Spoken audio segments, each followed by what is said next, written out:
83 minute 71 बार थपथपाई गई मेज, 14,417 शब्दों का बजट भाषण और उस बजट में अपने लिए राहत तलाशती मिडिल क्लास की हैरतजदा आंखें। सभापति महोदय, मेरे हाथों में जो दस्तावेज है, दरअसल ये देश के किसानों, गरीबों, मजदूरों की उम्मीदों का स्मारक है। ऐसा लग रहा है जैसे वित्त मंत्री महोदया ने बजट नहीं तैयार किया है, बल्कि प्रधानमंत्री जी की मन की बात का संकलन तैयार किया है। टूटा हुआ लश्कर का भरम देख रहे हैं, टूटा हुआ लश्कर का भरम देख रहे हैं और जिल्ले इलाही के करम देख रहे हैं। ताकत का नशा अक्ल पे हावी है तुम्हारी, तुम देख न पाओगे जो हम देख रहे हैं। वित्त मंत्री महोदया ने इस बजट में महंगाई पर सिर्फ 10 शब्द बोला है। जिस देश में टमाटर 100 रुपए किलो बिक रहा हो। सभापति महोदय, मेरा टाइम पॉज करें और बार बार इंटरप्ट करने को या तो मना करें। हाँ बोले, कृपया बोले। सभापति महोदय, वित्त मंत्री महोदया ने इस बजट में महंगाई पर सिर्फ 10 शब्द बोले हैं। जिस देश में टमाटर 100 रुपए किलो बिक रहा हो, उस देश की वित्त मंत्री के पास बजट में महंगाई पर बोलने के लिए सिर्फ 10 शब्द है। डीजल, पेट्रोल, आटा, चावल, दाल, सब्जी की महंगाई का तो कोई जिक्र ही नहीं। सावन चल रहा है तो प्याज और लहसुन का दाम पूछना तो शायद पाप होगा। मैंने तो यह भी सुना है कि वित्त मंत्री जी जो चीज खुद नहीं खाती हैं, उसके दाम से उनका कोई लेना देना नहीं होता।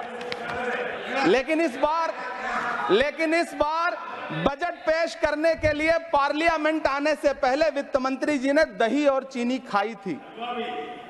अब तो उनसे यह पूछा जा ही सकता है कि उन्हें दही, दूध और चीनी का रेट तो इन दिनों पता ही होगा।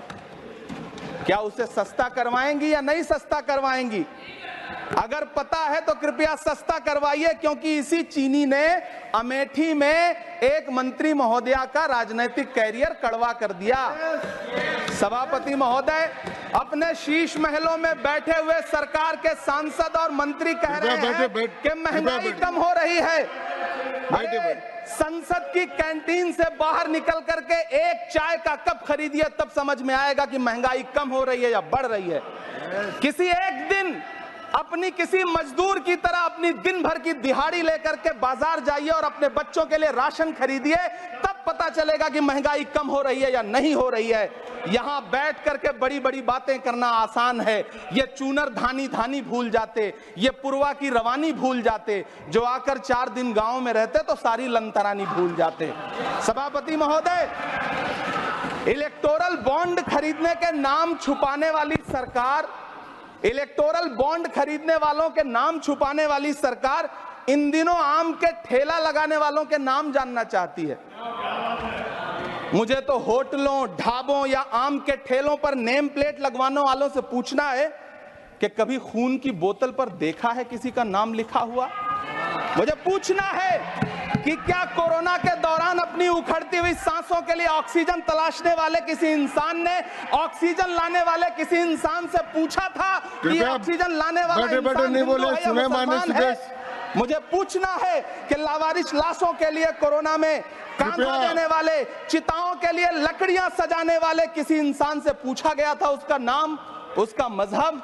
लेकिन इन दिनों पूछा जा रहा है। सभापति महोदय, अफसोस देश के प्रधानमंत्री जी ने कभी न टूटने वाली चुप्पी ओढ़ ली है। सभापति महोदय, जनता ने 63 सीटें कम क्या कर दी? ये सरकार तो अमृतकाल का नाम लेना ही भूल गई। ये भूल गई है अमृतकाल को, ये भूल गई है मनरेगा को, ये भूल गई है मौलाना आजाद नेशनल फेलोशिप को, ये भूल गई है मणिपुर को, ये भूल गई है महाराष्ट्र को। मुझे गर्व है कि मैं राज्यसभा में महाराष्ट्र का प्रतिनिधित्व करता हूं।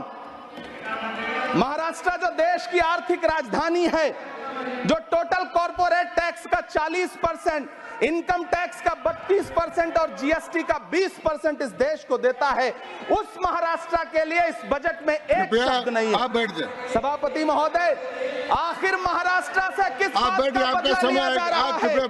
महाराष्ट्र महाराष्ट्र बैठ में जाए। लोकसभा कृपया चुनाव बैठे-बैठे नहीं में बोले। बाबा साहब अम्बेडकर माननीय के संविधान को बचाने के कृपया लिए बैठे-बैठे नहीं वोट बोले। क्या कर दिया। प्रधानमंत्री जी तो महाराष्ट्र से बदला लेने पर उतर आए। अब तो शायद उन्हें याद भी ना हो यवतमाल का वो दाभड़ी गांव जहां 20 मार्च 2014 को वो किसानों के साथ चाय पर चर्चा करने गए थे और उनकी किस्मत बदलने के सपने दिखाए थे। उसी यवतमाल में पिछले 6 महीने में 132 किसानों ने आत्महत्या की है। सभापति महोदय, महाराष्ट्र में हर महीने 209 किसान आत्महत्या कर रहे हैं। राज्य सरकार द्वारा सौंपा गया आंकड़ा बताता है कि 1 जनवरी से 31 मई के बीच 1046 किसानों ने आत्महत्या की है। लेकिन अफसोस, इस बजट में महाराष्ट्र के किसानों के लिए कुछ भी नहीं है। किसानों से चिढ़ी हुई सरकार ने बजट में किसानों के एमएसपी की लीगल गारंटी नहीं दी। लेकिन याद रखिएगा, जो किसान का नहीं वो हिंदुस्तान का नहीं। सभापति महोदय, मुझे वित्त मंत्री जी से पूछना है कि वो जो कुछ साल पहले 100 स्मार्ट सिटी बनाने का ढोल पीटा गया था, सुना है उस ढोल में पानी भर गया है, इसीलिए आपने उसका नाम बदल करके सिटीज ऑफ ग्रोथ हब्स रख दिया है। अच्छा है, नाम बदलने का खेल खेलते रहिए। आपकी कई सरकारें तो इसी वजह से चल रही हैं। इस सरकार को पढ़े लिखे लोगों से दिक्कत है सभापति महोदय, इसीलिए इस सरकार ने यूजीसी का बजट 66% कम कर दिया है। वाह री सरकार। सभापति महोदय, मैं वित्त मंत्री जी के संज्ञान में लाना चाहता हूं कि किशनगंज में एएमयू सेंटर के पास 224 एकड़ जमीन है। यूपीए सरकार ने सोनिया गांधी जी की अगुवाई में 136 करोड़ रुपए एएमयू किशनगंज सेंटर के लिए सेक्शन किए थे। लेकिन आपकी सरकार ने पिछले 10 साल में उस 136 करोड़ में से सिर्फ 10 करोड़ रुपया रिलीज किया है। 1.5 करोड़ की आबादी वाला सीमांचल बेहतर शिक्षा के लिए उस सेंटर की बाट जोह रहा है। मेरा आपसे सवाल है कि इस सेंटर का बाकी पैसा आप कब रिलीज करेंगे। मुझे उम्मीद है वित्त मंत्री महोदया जवाब जरूर देंगी। सीमांचल उसी बिहार में आता है जिसकी बैसाखी के सहारे आपकी सरकार चल रही है। वहां के लोगों को एम्स की जरूरत है। महानंदा और कोसी से होने वाली बाढ़ की तबाही को रोकने के लिए बांध बनाइए, सीमांचल के साथ सौतेला व्यवहार बंद करिए।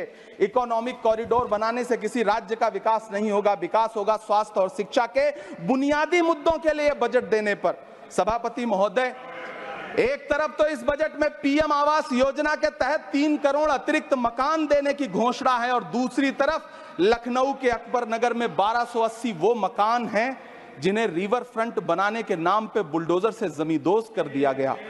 सभापति महोदय, लोग चीखते रहे, बच्चे बिलखते रहे, वसुधैव कुटुंबकम का नारा लगाने वाली सरकार इंसानों के घरौंदे उजाड़ कर जश्न मना रही है। सभापति महोदय, मेरा बहुत भावुकता के साथ देश के प्रधानमंत्री से सवाल है कि इन उजड़ते हुए मकानों और बेघर होते हुए घरों को देख करके आपको नींद कैसे आती है, आप सो कैसे पाते हैं। मेरा सवाल है इस देश के प्रधानमंत्री से, या तो लोगों के घरौंदे उजाड़ना बंद करिए या फिर करोड़ों मकान बनाने की झूठी घोषणाएं करना बंद करिए।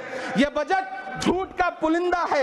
यह बजट आपके पिछले साल के बजट का कट कॉपी पेस्ट है। यह बजट हमारे चुनावी घोषणा पत्र की नकल करने की एक बेईमान कोशिश है। लेकिन कहावत है ना कि नकल के लिए भी अकल चाहिए। मेरे हाथ में एक तरफ न्याय पत्र है जो हमारा है और दूसरी तरफ अन्याय पत्र है जो आपका है। इस सरकार को आलोचना सुनने की आदत नहीं है सभापति महोदय। जब आप इनसे सवाल पूछिए कृपया शांत रहिए। आप बताइए 70 साल में आपने क्या किया है। मैं तो इस सदन में कहना चाहता हूं सभापति महोदय कि हमसे 70 साल का हिसाब मांगने वालों, जो सरकार अपना चलाया हुआ 2000 का नोट 7 साल नहीं चला सकी, वो हमसे 70 साल का हिसाब मांगती है।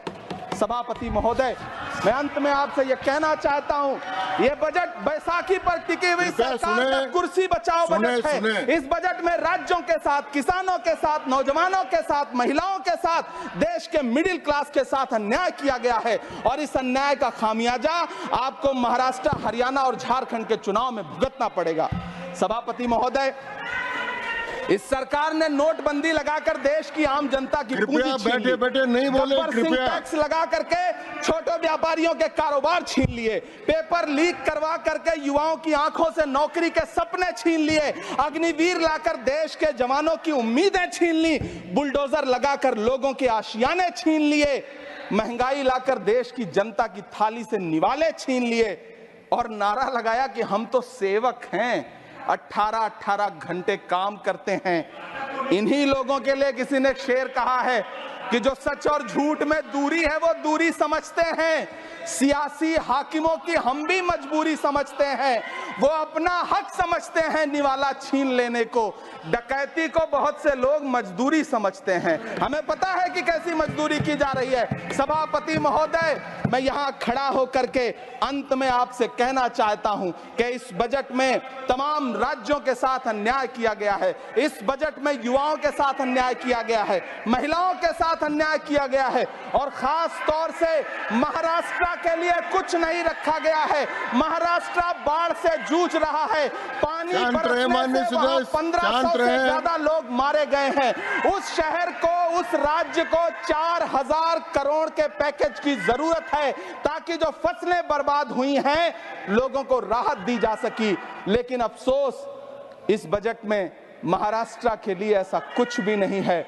मैं आखिर में यह कहना चाहता हूं कि पिछले 7 दिन से इस बजट का बड़ा ढिंढोरा पीटा जा रहा है, इसे महान बताया जा रहा है। लेकिन कौन महान बता रहा है? सत्ता पक्ष के लोग, उन्हें तो बताना ही है, क्योंकि मैं अवध क्षेत्र से आता हूं, प्रतापगढ़ से। नीरज भाई भी अवध और पूर्वांचल से आते हैं। वहां एक कहावत है कि बिटिया की तारीफ किसने की? बिटिया की महतारी ने, यानी कि बेटी की प्रशंसा किसने की? मां ने। तो इस बजट की तारीफ सत्ता पक्ष करे तो करेगा ही, लेकिन विपक्ष के एक भी सांसद से आप पूछिए कि क्या उसके राज्य को कुछ मिला है, तो वो ये कहेगा कि नहीं, कुछ भी नहीं मिला है। For exclusive and insightful videos, subscribe to our new channel ABP Live Premium.